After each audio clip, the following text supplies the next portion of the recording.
ஓம் ஸ்ரீ குருப்யோ நம. வக்ரதுண்ட மகாக்காய சூரியகொடி சமப்பிரப நிர்விக்னம் குருமே தேவ சர்வகாரியேஷு சர்வதா. ஆன்மீகம் பிளஸ் நேயர்கள் அனைவருக்கும் ஜோதிட குருஜியின் இனிய வணக்கங்கள், வாழ்த்துக்கள், ஆசீர்வாதங்கள். இந்த காணொளியில் நம்ம என்ன பார்க்க போகிறோம் அப்படின்னா, குரு பகவானின் அதிசார பெயர்ச்சி. அதாவது இந்த குரு பகவான் சுபகிரகம், தனக்காரகன், புத்திரக்காரகன், எல்லாத்துக்குமே ஆதிபத்தியம் கொண்டவர் இந்த குரு பகவான். இந்த குரு பகவான் பெயர்ச்சி அப்படின்னாலே எல்லாருக்குமே ஒரு சந்தோஷம் இருக்கும். சனி பகவான் பெயர்ச்சினா ஒரு பயத்தோடு பார்ப்பாங்க. அதே சமயம் குரு பகவான் பெயர்ச்சினா நமக்கு எப்படி ஃபேவரபுளாக இருக்காங்களா எப்படின்னு. ஏன்னா குரு பகவானுக்கு ஸ்தான பலம் இல்லை அப்படின்னாலும் பார்வை பலம் அற்புதமாக இருக்கும் ஒவ்வொரு ராசிக்குமே. அதனால தான் சமாளிக்கிறோம். அந்த வகையில் சுபகிரகமான குரு பகவான் இதுவரைக்கும் மிதுன ராசியில் இருந்தார். இப்போ அதிசாரமாக கடகராசிக்கு வரப்போறார். அதிசாரம் அப்படிங்கிறது என்னன்னா, இந்த சூரிய பகவானோட இழுப்பு சக்தி, அப்படியே ஈர்ப்பு அப்படியே வேகமாக வரும். சில சமயம் ஒவ்வொரு தடவை இந்த மாதிரி நடக்கும், சில சமயம் நடக்காது. அந்த வகையில் இந்த வருஷம் பார்த்தீங்கன்னா குரு பகவான் அதிசாரமாக வரார். அதிசாரமாக கடகத்துக்கு உச்சமடைகிறார். ஏன்னா கடகம் அவருக்கு உச்ச வீடு. ரொம்ப அற்புதம். அந்த வகையில் இந்த குரு பகவான் 18/10/2025 முதல் கடகராசிக்கு அதிசாரமாக பயணம் பண்ணுறார். 11/11/2025 வரைக்கும் அங்கேயே இருக்கார். அதுக்கப்புறம் அங்கேயே வக்ரகதி அடைகிறார். கடகராசியிலே உச்சமடைந்து வக்ரகதி அடைகிறார். அது கிட்டத்தட்ட பார்த்தீங்கன்னா ஒரு 24 நாட்கள். அதுக்கப்புறம் டிசம்பர் 5ஆம் தேதி அவர் அப்படியே அதே ரெட்ரோகிராட்டில், அதாவது வக்ரத்திலேயே மிதுனத்துக்கு போயிடுறார், வக்ரகதியிலேயே. ஆக இந்த புனர்பூச 4ஆம் பாதத்தில் மட்டும்தான் இந்த சுழற்சி நடந்துட்டு இருக்கு. அதிசாரம், அதே சமயம் வக்ரம். இந்த குரு பகவான் புனர்பூச 4ஆம் பாதத்தில் தான் இருக்கார். அந்த வகையில் இந்த குரு பகவான் தான் நின்ற இடத்திலிருந்து 5ஆம் பார்வையை விருச்சிக ராசியை பார்க்குறார், 7ஆம் பார்வையை மகர ராசியை பார்க்குறார், 9ஆம் பார்வையை மீன ராசியை பார்க்குறார். இந்த 3 ராசியுமே புனிதமாயிடுறது. ஏன்னா குரு பகவான் பார்வை பார்த்தாலே புனிதம். ஆக இந்த 3 ராசியுமே அற்புதமான பலன்கள் பெறப்போகிறது. மற்ற பலன்கள் எப்படிப்பட்ட ஒவ்வொரு ராசிக்கும் இருக்க போகிறதுங்கிறத பற்றி பார்ப்போம். அதுக்கு முன்னாடி சப்ஸ்கிரைப் பண்ண அனைத்து இனிய நெஞ்சங்களுக்கும் எங்களது மனமார்ந்த நன்றிகள். சப்ஸ்கிரைப் பண்ணாதவங்க பண்ணிக்கோங்க. சப்ஸ்கிரைப் பண்ணவங்க ஃபுல் வீடியோவும் பார்த்துட்டு லைக் பண்ணுங்கள், ஷேர் பண்ணுங்கள், கமெண்ட் பண்ணுங்கள். அந்த வகையில் இந்த குரு பகவானோட பெயர்ச்சி அப்படின்னு பார்க்கும்போது ஒவ்வொரு ராசிக்கும் என்னென்ன பலாபலன்களை கொடுக்க போகிறார் அப்படிங்கிறத பற்றி நம்ம இப்போ தெளிவாக இந்த காணொலியில் பார்ப்போம். எனது அன்பான மேஷ ராசி நேர்களே, இந்த அருமையான காணொலியில் நம்ம என்ன பார்க்க போகிறோம் அப்படின்னா, ரொம்ப அற்புதமான குரு பகவானின் அதிசார பெயர்ச்சி.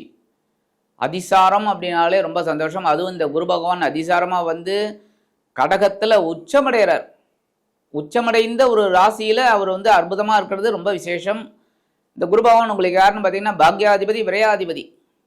சாதாரணமாகவே இந்த மேஷராசி அன்பர்களுக்கு குரு தசை அப்படின்னு வரும்போது ஏற்றம் இறக்கம் நிறைந்ததாக இருக்கும். அந்த ஏற்றம் பார்த்திங்கன்னா பெரிய ஏற்றமாக இருக்கும், இறக்கம் லைட்டாக தான் இருக்கும். அந்த வகையில் இந்த குரு பகவான் உங்களுக்கு பாக்யாதிபதி, விரையாதிபதி. இது வரைக்கும் எங்கே இருந்தார் அப்படின்னு பார்த்தீங்கன்னா உங்களோட சகாயஸ்தானம் அப்படிங்கிற 3ஆம் இடத்துல இருந்துட்டு உங்களோட முயற்சிகள் அப்படிங்கும்போது சில முயற்சிகளை கொஞ்சம் டென்ஷன் பண்ணி விட்டார், இல்லைன்னு சொல்ல முடியாது. அதேமாரி இளைய உடன்பிறப்புகள் மூலமாக கொஞ்சம் குழப்பங்களை கொடுத்தார். ஏன்னா ஸ்தான பலம் இல்லை, சில விஷயங்களில் சில குழப்பங்கள், சில டென்ஷன் எல்லாமே இருந்தது. ஓரளவுக்கு பரவாயில்லை அப்படிங்கிற மாதிரி. ஆனால் உங்களுக்கு களத்தினம் அதாவது வாழ்க்கை துணை ரொம்ப சப்போர்ட்டிவாக இருந்தாங்க, இல்லைன்னு சொல்ல முடியாது. அதேமாரி தந்தை வழி உறவினர்கள் உங்களுக்கு ரொம்ப சப்போர்ட்டிவாக இருந்தாங்க. உத்தியோகத்துலேயும் சரி, தொழில் வியாபாரத்துலேயும் சரி, ஒரு லாபம் ஓரளவுக்கு பரவாயில்லைங்கிற ஒரு இது இருந்தது. ஆனாலும் டென்ஷன் தொடர்ந்துட்டு இருக்கு. ஏன்னா விரயச்சனி இருக்குது. இருந்தாலும் பரவாயில்லை, ஓரளவுக்கு உங்களுக்கு சிறப்பான சூழ்நிலை இருந்தாலும் குருவின் பார்வை உங்களை காப்பாற்றிச்சு. இப்போ இந்த குரு பகவான் அதிசாரமாக கடகராசிக்கு வர்றார். இந்த கடகராசி அப்படிங்கும்போது உங்களுக்கு சுகஸ்தானம், 4ஆம் இடம். 3ஆம் இடத்தை விட்டு விலகிய இந்த குரு பகவான் உங்களுக்கு 4ஆம் இடத்துக்கு வர்றது ரொம்ப விசேஷம். ஏன் அப்படின்னா 3ஆம் இடத்தை விட 4ஆம் இடம் பரவாயில்லை, ஓரளவுக்கு ஒரு தெளிவு உங்களுக்கு கிடைக்கும். இந்த காலகட்டங்கள் உங்களுக்கு ஒரு தெளிவான ஒரு சூழ்நிலையை கொடுக்கும். இந்த நேரத்தில் உங்களுக்கு எதிர்பாராத ஒரு வெளியூர் பிரயாணம் உண்டாகலாம், அதுமாரி வெளிநாட்டு பயணமும் உண்டாகலாம். எடுக்கிற காரியங்கள் உங்களுக்கு சிறப்பாக இருக்கும். இந்த நேரத்தில் உறவினர்கள் ரொம்ப அனுகூலமாக இருப்பாங்க. நீங்கள் நினச்சி கூட பார்க்க மாட்டீங்க, என்னடா இது இப்படி முறுக்கிக்கிட்டு திட்டிக்கிட்டு திரிஞ்சாங்க, நம்மளெல்லாம் குறை சொன்னாங்க அப்படிங்கிறவங்கெல்லாம் இப்போ உங்களை தேடி வருவாங்க. உங்ககிட்ட ஒரு இந்த பாவ மன்னிப்புன்னு கேட்பாங்க பாருங்கள், அந்த மாதிரி வருவாங்க. வந்து உங்ககிட்ட ஒரு ரொம்ப ரிக்வஸ்ட் பண்ணி, எப்போ நான் தப்பாக உங்களை புரிஞ்சுட்டேன் அப்படிங்கிற மாதிரிலாம் வருவாங்க. உத்தியோகத்தில் உங்களுக்கு இடமாற்றம் கிடைக்கிறதுக்கு வாய்ப்பு இருக்குது.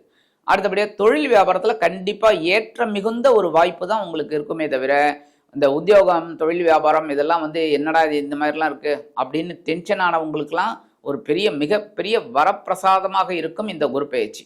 எடுக்கிற காரியங்களும் ரொம்ப அற்புதமாக இருக்கும். ஒவ்வொரு விஷயத்துலையும் ஒரு தெளிவான ஒரு சூழல் உங்களுக்கு இருக்கும். அதுமாரி குடும்பத்தில் சுபகாரிய பேச்சுக்கள் நிறைய பெறும். இந்த வகையில் பார்த்தீங்கன்னா குரு பகவான் வந்து உங்களுக்கு சில விஷயங்களில் சில பாடங்களை கற்றுக் கொடுத்தாலும் சில அதீதமான ஒரு நன்மைகளையும் கொடுப்பார். ஒரு சின்ன கதை உங்களுக்கு சொல்கிறேன். என்ன அப்படின்னா, ஒரு குருவுக்கு 4 சீடர்கள் இருந்தாங்க. இந்த குருவுக்கு ரொம்ப வயசாகிடுது.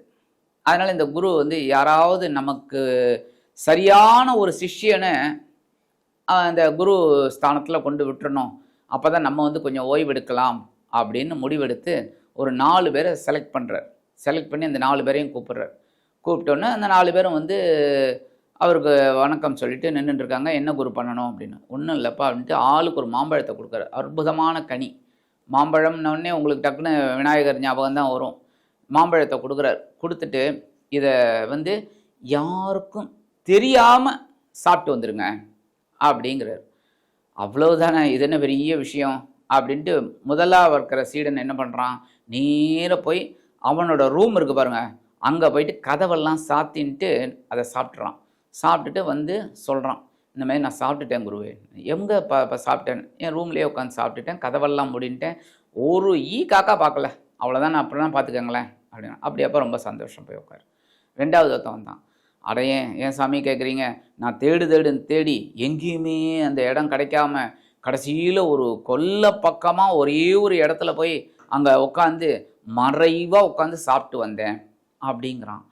அப்படியா, சாப்பிட்டியானா? சாப்பிட்டேன். அப்பாடா, ரைட்டு, யாரும் பார்க்கல சார், ரைட், போ உட்காந்துக்கோ. 3வது ஆள் வரான். 3வது சீடன் வந்துட்டு, நீ சாப்பிட்டியா பண்ண? ஓ சாப்பிட்டேனே. எங்கன்னு? அதை ஏன் கேட்குறீங்க குருவே, நான் வந்து எல்லா இடமும் தேடி முடியல, என்ன அங்கே ஒரு நாயாவது உட்காந்துடுறது, நீங்கள் தான் சொன்னீங்க யாருமே பார்க்கக்கூடாதுன்னு, அதனால் நான் என்ன பண்ணேன், இந்த வக்கல் போர் இருக்குது பார்த்தீங்களா, அதுக்கு பின்னாடி போய் ஒளிஞ்சுட்டு யாருமே பார்க்காம, ஏன் காக்காவை கூட பார்க்காத மாதிரி உட்காந்து சாப்பிட்டு வந்துட்டேன். அப்படியா, யாருமே உன்னை பார்க்கல? யாருமே பார்க்கல. ரொம்ப சந்தோஷம், வா உட்காரு. 4வது ஆள் வரான். கையில் மாம்பழம் இருக்குது. கையில் அவர் கொடுத்த மாம்பழம் இருக்குது. எடுத்துன்னு வரான். எடுத்துன்னு வந்தோன்னு, என்னப்பா நீ சாப்பிட்லையாப்பா?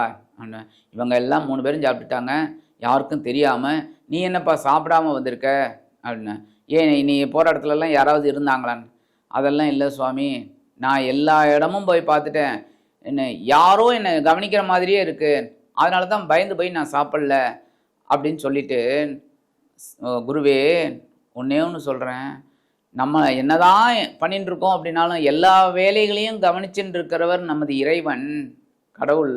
கடவுள் என்னை பார்த்துட்டே இருக்கான். அவன் எப்போ என்னை பார்க்கலையோ அப்போ தான் நான் இதை சாப்பிட முடியும். ஆனால் அவன் பார்த்துட்டே இருக்கானா, இப்போ கூட பார்த்துட்டு இருக்கார். அப்படி இருக்கும்போது நான் எப்படி சாப்பிட முடியும்? இதை என்னால் சாப்பிடவே முடியாது அப்படின்னு சொல்கிறார். இவன் தான் மெய்ஞானி. இவன் தான் மெய்ஞானி, எல்லாத்தையும் உணர்ந்தவன். ஏன்னா யாரும் அறியாத வண்ணம் அப்படிங்கும்போது கடவுள் நம்மளை கவனிச்சுட்டு இருக்காருங்கிறத நம்ம நினைக்கணும். கடவுள் நம்மளை கவனிச்சுட்டு இருக்காருன்னு நினைக்கணும். ஏன்னா உலகம் உருண்டை, எல்லாரையும் கவனிச்சுட்டு தான் இருக்கோங்கும்போது கடவுள் நம்மளை கவனிச்சுட்டு இருக்காருங்கிற ஒரு பிரஜை நமக்கு இருக்கணும். கடவுள் கவனிச்சுட்டு இருக்காருன்னு அதை தான் இந்த சீடன் சொன்னேன்னு கட்டி தழுவி இது பண்ணி, எப்பா நீ தான் அடுத்த குரு. ஏன்னா குருங்கிற ஸ்தானம் உசந்தது, குருங்கிறது உயர்ந்த ஸ்தானம், அதுதான் மெயின். ஏன்னா குருவோட ஆணை தான் கரெக்டாக இருக்கும்னு எல்லாரும் நம்பணும். அதுக்காக தான் எல்லா மதத்துலேயும் பார்த்திங்கன்னா ஒரு மதகுரு இருப்பார். எல்லா மதத்துலேயும் அந்த மதகுரு என்ன சொல்கிறாரோ அதை நம்ம அதை அழகாக ஃபாலோ பண்ணிட்டு இருக்கணும். எந்த மதகுருவும் எதுவுமே தப்பாக சொல்ல மாட்டாங்க, சரியா? அப்போ இந்த சீடனுக்கு அந்த மதகுரு போஸ்ட்டை கொடுக்குறார் அந்த பழைய குரு. அப்போ இதுலேருந்து நம்ம என்ன கற்றுக்கணும் அப்படின்னா, சுகஸ்தானத்துக்கு வரக்கூடிய குரு பகவான் உங்களுக்கு சுகங்களை தருவார் என்றாலும் நீங்கள் பகவான் மேலே, கடவுள் மேலே, இறைவன் மேலே நீங்கள் முழு பக்தி சரணாகதி அடைஞ்சிங்க அப்படின்னா கண்டிப்பாக உங்களுக்கு பெரிய பாக்கியம் சேரும். அதான் இந்த கதை சொன்னேன் உங்களுக்கு. ஏன்னா சுகஸ்தானத்துக்கு வரக்கூடிய குரு பகவான் உங்களுக்கு பல விதங்களிலும் கண்டிப்பாக ஒரு நன்மையை செய்வார். இந்த குரு பகவானோட பார்வைன்னு பார்த்தீங்கன்னா 5ஆம் பார்வை உங்கள் அஷ்டமராசியை பார்க்குறார். அஷ்டமராசியை பார்த்தாலே ரொம்ப விசேஷம், ஆயுள் விருத்தி அடையும், உங்களோட மனக்கிலேசங்கள் குறையும், நீங்கள் எடுக்கிற காரியங்கள் சிறப்பாக அமையும். அடுத்தபடி 7ஆம் பார்வையாக உங்களது ஜீவனஸ்தானத்தை பார்க்குறது ரொம்ப விசேஷம். ஏன்னா ஜீவனஸ்தானத்தை ஒரு சுபகிரகம் பார்த்தது அப்படின்னாலே ஜீவனம் விருத்தி அடையும். உங்களோட உத்தியோகம் உயர்வுகள் அதெல்லாம் வரத்துக்கு வாய்ப்புகள், சம்பள உயர்வு அதெல்லாம். அதேமாதிரி நீங்கள் சப்போஸ் இடமாற்றம் பதவி மாற்றம் அதெல்லாம் கேட்டிருந்தீங்கன்னா கண்டிப்பாக கிடைக்கிறதுக்கு ஒரு வாய்ப்பு. தொழில் வியாபாரம் ரொம்ப சிறப்பாக இருக்கும். சில பேருக்கு புதுசாக தொழில் தொடங்கக்கூடிய ஒரு யோசனையும் உண்டாகும். அதை எப்படி செயல்படுத்துறது, எப்படி வெற்றி அடைகிறது அப்படிங்கிறத நீங்கள் பார்த்து அழகாக செலக்ட் பண்ணி அந்த தொழிலில் ஈடுபடுவீங்க. அடுத்தபடியாக 9ஆம் பார்வை உங்களோட விரயஸ்தானத்தை பார்க்குறாரு. விரயஸ்தானத்தை குரு பார்த்தாலே சுப விரயம் தான் இருக்கும். ஆனால் இந்த இடத்துல பெரிய ஒரு டபுள் இது உங்களுக்கு என்ன கிடைக்கிறது அப்படின்னா, அந்த விரயஸ்தானத்தில் தான் சனீஸ்வர பகவான் இருக்கார். இந்த சனி பகவானை குரு பகவான் தனது 9ஆம் பார்வையை பார்க்கறதுனால இதுவரை நீங்கள் பட்ட கஷ்டங்கள் கண்டிப்பாக குறையும். இதுவரை ஏன் அப்படின்னா விரயஸ்தானத்துக்கு வந்ததுலேருந்து ஏகப்பட்ட செலவுகளால் நீங்கள் நெருக்கடிகள் அப்படியே உங்களுக்கு அதிகமாக இருக்குது. எப்படி சமாளிக்கிறது, எதை சமாளிக்கிறது, எப்படி சமாளிக்கிறது அப்படின்லாம் ரொம்ப கவலைப்பட்டீங்க. கஷ்டப்பட்டு ஒவ்வொன்றையா சமாளிச்சிங்க, செலவுகளை ரொம்ப கஷ்டப்பட்டு சமாளிச்சிங்க. அந்த வகையில் இப்போ செலவுகள் கட்டுப்பாட்டுக்குள்ளே வரும். அதுமாதிரி எதிர்பாராத ஒரு சுப விரயம் எப்படின்னா, ஒரு திருமணமாகாத உங்கள் குழந்தைகளுக்கு நல்ல திருமண வரன் அமையும். அதே மாதிரி நீங்கள் கல்யாண வயசில் இருந்தீங்க அப்படின்னா உங்களுக்கு கண்டிப்பாக ஒரு திருமண யோகம் உண்டாகிறதுக்கு வாய்ப்பு நிறைய இருக்குங்க. எடுக்கிற காரியங்களும் ரொம்ப அற்புதமாக இருக்கும். ஒவ்வொரு விஷயத்துலையும் உங்களுக்கு ஒரு தெளிவான ஒரு பாதை கிடைக்கும். விரயங்கள் அப்படின்னாலும் பயணம், நல்ல நல்ல பயணங்கள் உங்களுக்கு கண்டிப்பாக கிடைக்கும். ஆன்மீக பயணங்கள், உல்லாச பயணங்கள் இதெல்லாம் கிடைக்கிறதுக்கு வாய்ப்பு இருக்குது. அரசியல்வாதிகள் அப்படிங்கும்போது இந்த மேஷராசியை சேர்ந்த அரசியல்வாதிகள் இடமாற்றம் காண்பார்கள். இந்த கட்சியை விட்டு வேறு கட்சிக்கு போகலாம் அப்படிங்கிற ஒரு தாட் அவங்களுக்கு கண்டிப்பாக கிடைக்கும். அடுத்தபடியாக கலைத்துறை, மேஷராசியில் சாதாரணமாக கலைத்துறை நண்பர்கள் நிறைய பேர் இருப்பீங்க. அவங்களுக்கெல்லாம் பார்த்திங்கன்னா நல்ல நல்ல உயர்வுகள் அந்த பயணங்களின் மூலமாக ஒரு சில நிகழ்ச்சிகள் அவங்களுக்கு கிடைக்கிறதுக்கு வாய்ப்புகள் இருக்குங்க. மற்றபடி இந்த குரு பகவானோட அதிசார பயிற்சி உங்களுக்கு பல விதங்களிலும் கண்டிப்பாக ஒரு முன்னேற்றமான பலன்களை கண்டிப்பாக கொடுக்கும். பரிகாரமாக என்ன பண்ணணும் அப்படின்னா, கண்டிப்பாக இந்த குரு பகவானோட காயத்ரி சொல்கிறது ரொம்ப ரொம்ப விசேஷம். குரு பகவான் காயத்ரி அவ்வளோ ரொம்ப அற்புதமான இது. ஓம் ரிஷபத்வஜாய வித்மகே குருணிகஸ்தாய தீமகி தன்னோ குரு பிரச்சோதயாத். தினந்தோறும் காலையில் எழுந்தோடனே ஸ்நானமெல்லாம் முடிச்சுட்டு ஒரு 11 தடவை சொல்லுங்க. அற்புதமான பலன்கள் கண்டிப்பாக உங்களுக்கு கிடைக்கும். ஆக இந்த சின்ன பரிகாரம் பண்ணாலே போதும். ஏன்னா 3ஆம் இடம்ங்கிறத விட 4ஆம் இடம் நல்ல ஒரு பொசிஷன். ஸ்தான பலம் அவ்வளவா இல்லை அப்படின்னாலும் பரவாயில்லை, ஆனால் பார்வை பலம் உங்களுக்கு அற்புதமாக இருக்குது. ஆக இந்த சின்ன பரிகாரம் நீங்கள் செய்கிறதுனாலேயே இந்த குரு பகவானின் அதிசார பயிற்சி அற்புதமாக ஒரு அதிசயமான பயிற்சியாக உங்களுக்கு அமையும் என்று கூறி விடைபெறுகிறேன். நன்றி, வணக்கம். மீண்டும் ஒரு அருமையான பதிவில் நான் உங்களை மனமகிழ்ச்சியோடு சந்திக்கிறேன். வாழ்த்துக்கள். வாழ்க வளமுடன்.